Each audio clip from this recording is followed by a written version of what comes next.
يشد روحكم مليح. أمريكا أرض مغربية اكتشفوها البحارة المغاربة. والله ما سمعتك. أمريكا أرض مغربية اكتشفوها البحارة المغاربة. يرحم باباك. الأمريكان ما اكتشفهاش كريستوف كولومبوس، بل اكتشفوها المغاربة.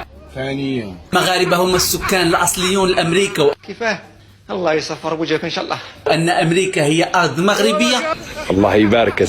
مكتشف أمريكا مغربي. بدي يطلع لي زبلانات. المغاربة هم السكان الأصليون لأمريكا. قنعتني على بالك.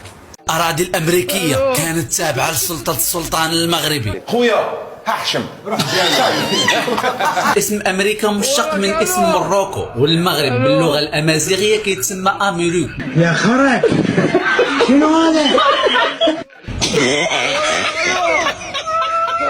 ما تزعلوش يا شعب المغرب. ديروا ابينو.